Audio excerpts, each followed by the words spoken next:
Esto es Los temas de la literatura. Somos el equipo de lectores de la Universidad de La Punta, pertenecientes a la Secretaría de Extensión y Vinculación. Nuestro trabajo, promocionar la lectura. En este podcast, Gabriel Landoni y Alberto Tricarico conversan y reflexionan sobre autores, libros, filosofía, historias y mucho más. He terminado con esto, o mejor dicho, esto ha terminado conmigo. He terminado aquí. Hay una o dos observaciones fragmentarias de tipo físico que me hubiera gustado hacer, pero siento que ya ha llegado mi hora. Además, son las 7:45 y tengo una clase a las 9. Justo el tiempo para echarme un sueñecito de media hora, afeitarme y tal vez tomar un baño frío y vivificante. Siento un impulso, más bien un viejo reflejo urbano que un impulso, alabado sea Dios, que me mueve a decir algo levemente cáustico acerca de las 24 muchachas que acaban de volver de un formidable fin de semana de Cambridge, Hanover o New Haven y que estarán esperándome en el aula 307.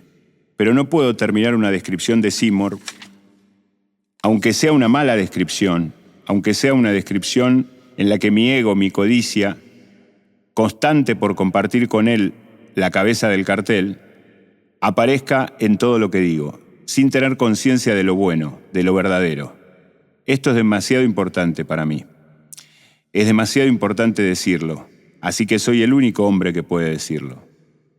Pero no soy el hermano de mi hermano porque sí, y sé, no siempre, pero sé, que nada de lo que haga es más importante que ir a esa horrible aula 307. Ninguna de las chicas que allí me esperan, incluida la terrible señorita Sabel, es menos mi hermana que Bubú o Franny. Quizá brillen con toda la información errónea de los tiempos, pero brillan. Este pensamiento me aniquila. No hay lugar donde quiera estar ahora mismo más que en el aula 307.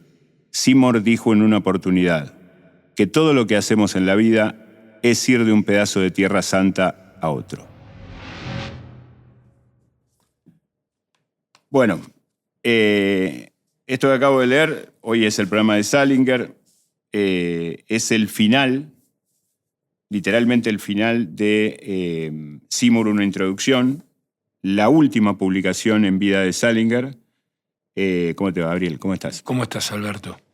Bella página, ¿eh? Sí, hay como un canto a la docencia y a la responsabilidad. Es una descripción, ahora vamos a hablar un poco es una descripción sobre su hermano, a quien admira, este texto. Seymour Glass es el hermano mayor de 7 hermanos, de una familia en donde el alter ego de Salinger, o mejor dicho, el yo narrador de todos los cuentos de Salinger y de estas 2 textos, novelas cortas o cuentos largos, el segundo, Woody, es el que narra, el que hace de Salinger, digamos, ¿no?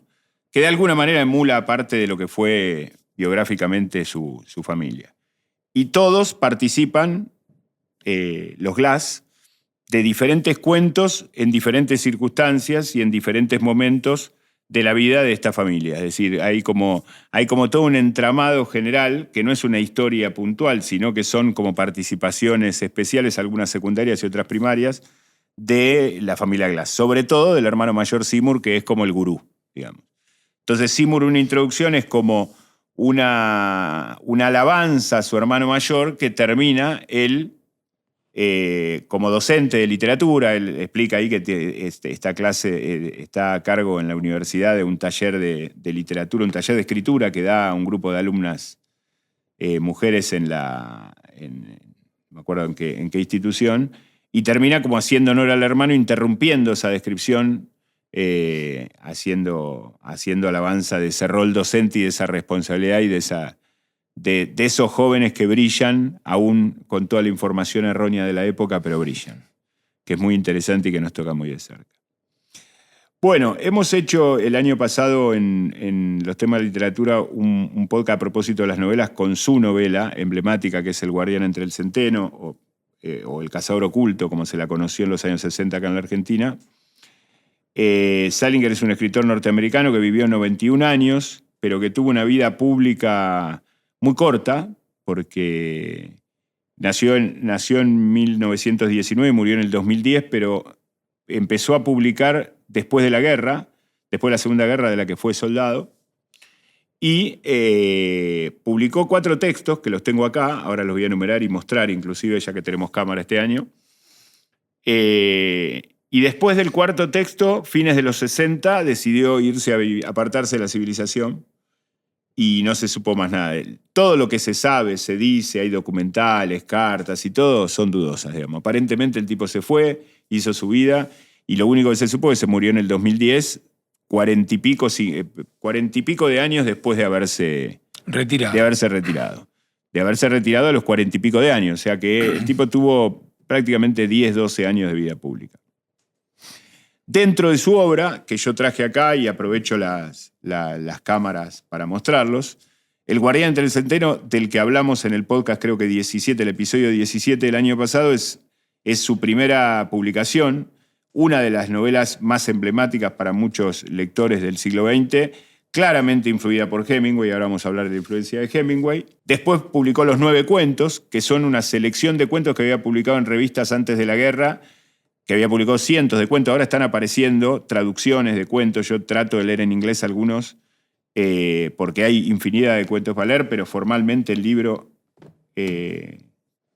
hizo estos 9 cuentos en el año 53, 54. Después Fran y Zoe son como 2 novelas cortas o 2 cuentos largos en donde cuenta la historia de los 2 hermanos menores de los Glass. Zoe es el hermano varón menor y Franny, más chica que Zoe, es... en los 9 cuentos hay alguna referencia, directa o indirecta, de alguno de los personajes de la familia Glass. Que no hay, porque no tiene nada que ver, o mejor dicho, tiene que ver, pero simbólicamente, no directamente, en El Guardián entre el Centeno, donde no se hace referencia a la familia, aparece después.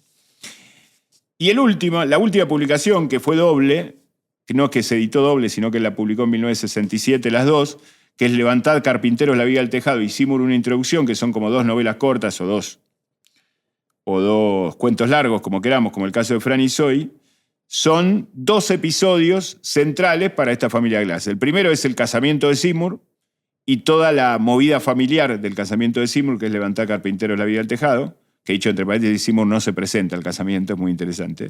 Va la familia, no se presenta y la familia se empiezan a hacer los tontos. No, yo no lo conozco, me los quieren matar a los familiares.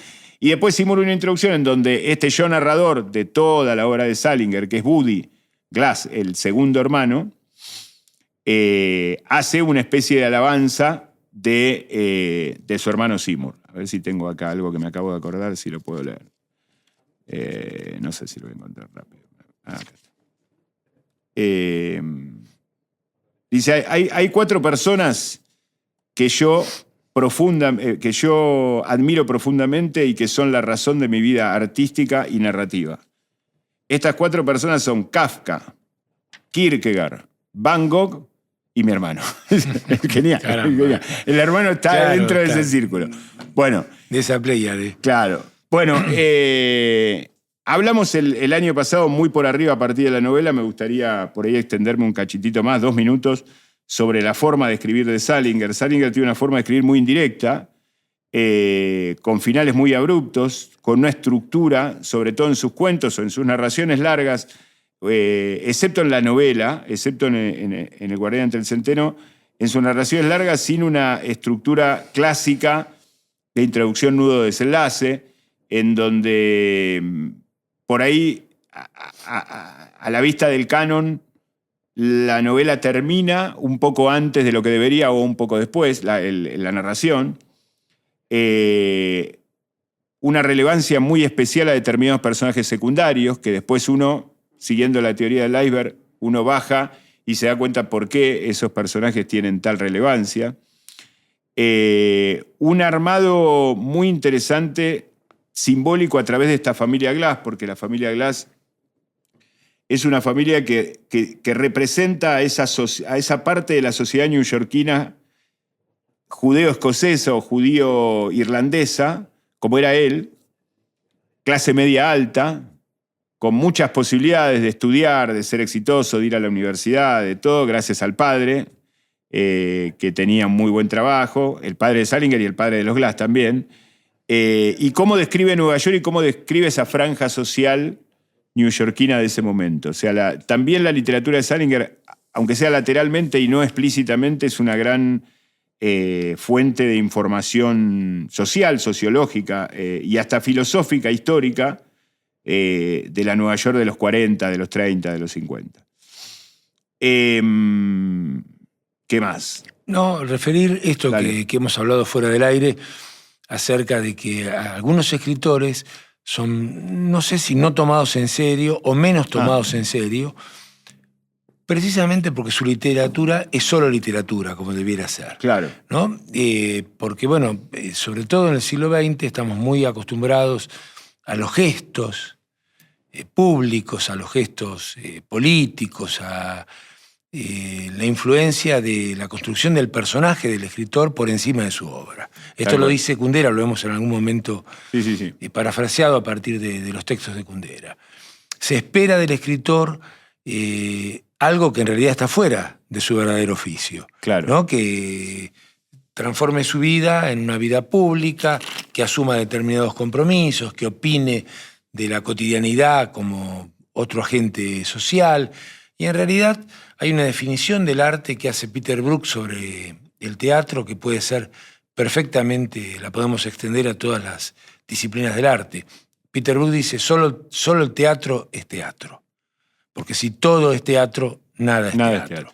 Bueno, y con la literatura ocurre lo mismo. Y con cualquier arte ocurre lo mismo.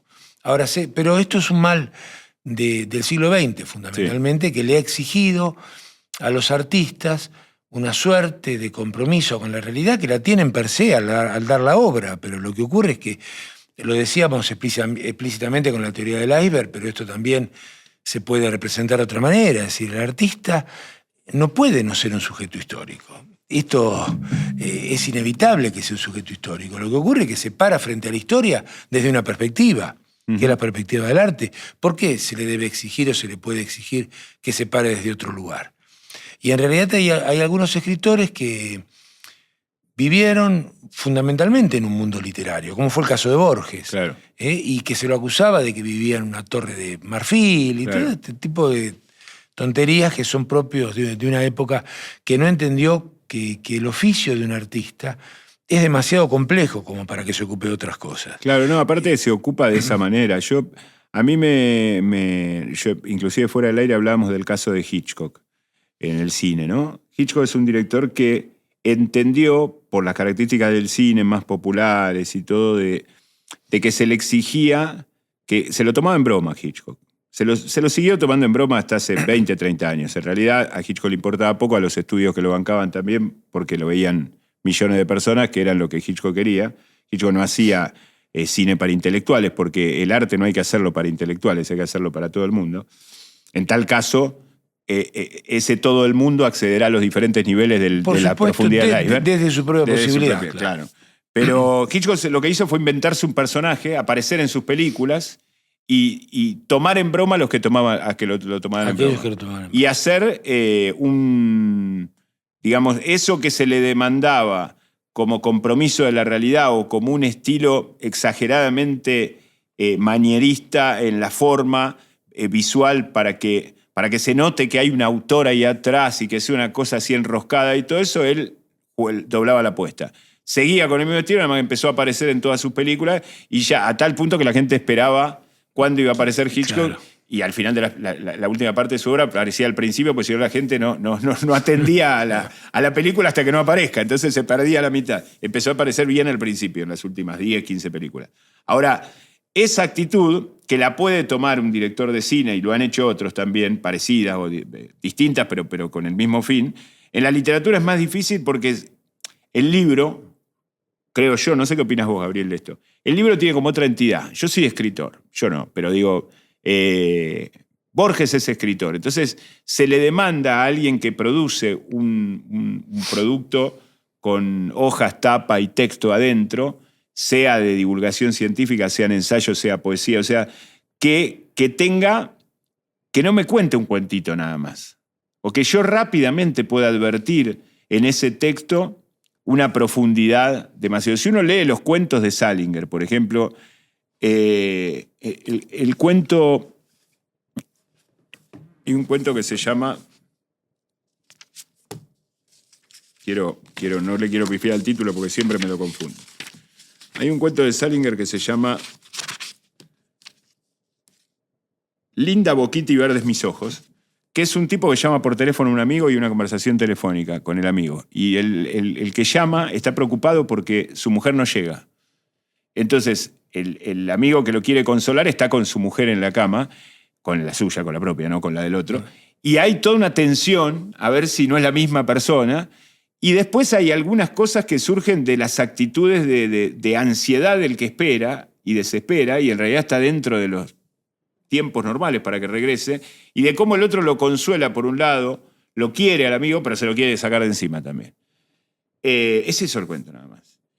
Y es un cuento al que dentro de toda esta mentalidad malamente exigente a la que hacemos referencia, habría que exigirle o deberíamos exigirle que explicite más, que nos haga un tratado de psicología o de filosofía. Claro. Que no. Y ya bastante difícil es escribir ese cuento. No, es que, a ver, sería un error si apareciera en la literatura la jerga, el trazo de la filosofía, de la sociología.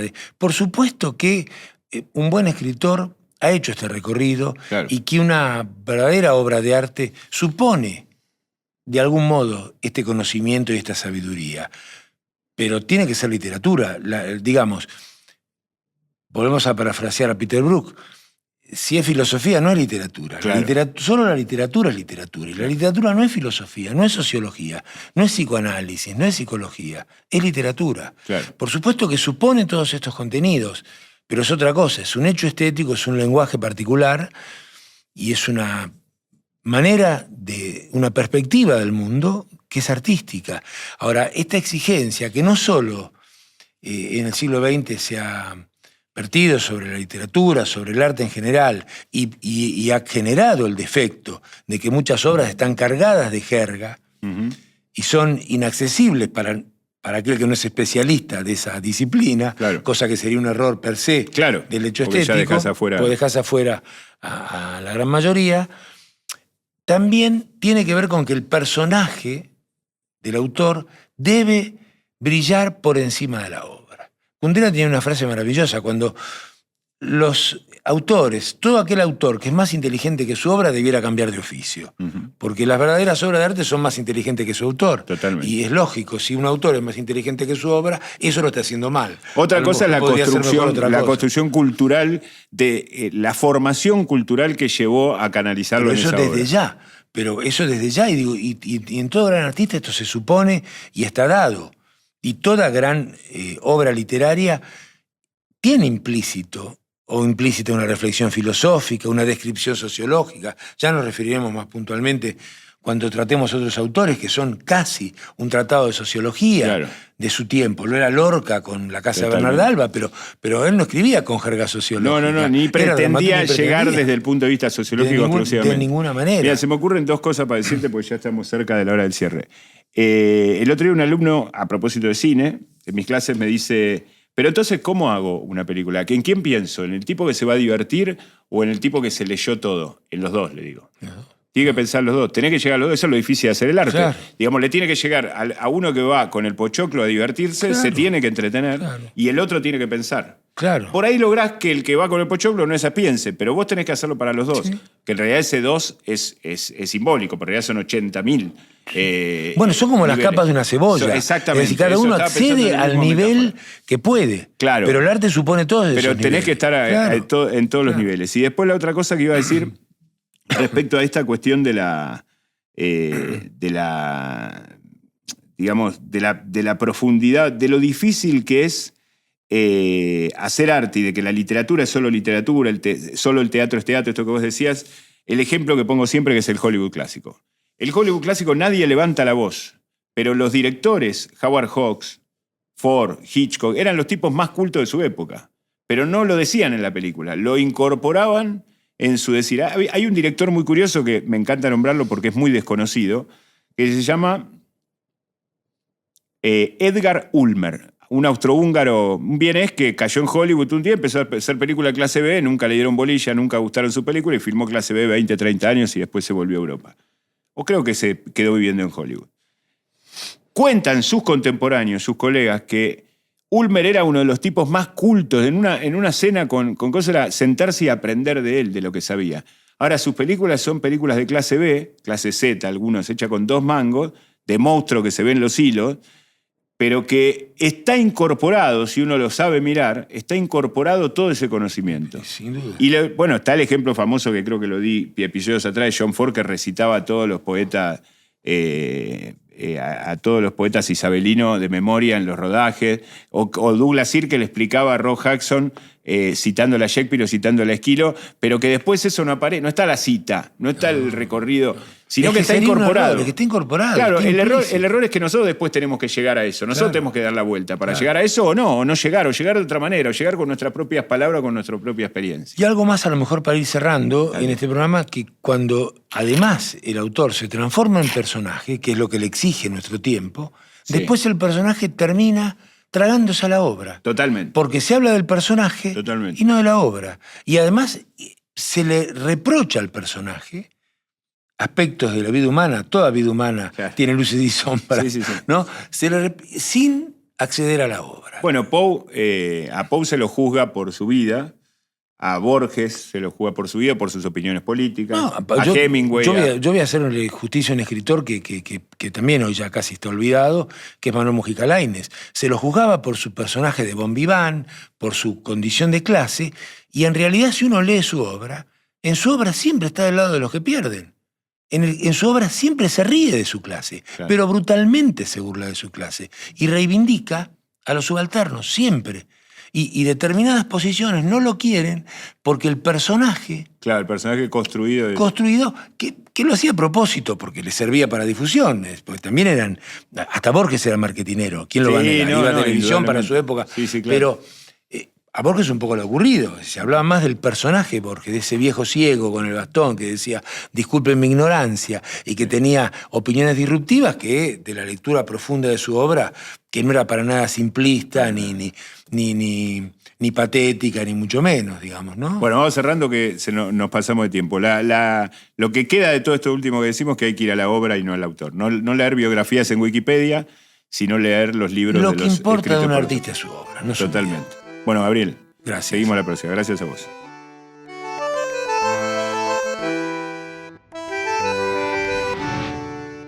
Te invitamos a que conozcas y te suscribas a nuestro canal de YouTube, Lectores 4.0, para ver todas nuestras actividades.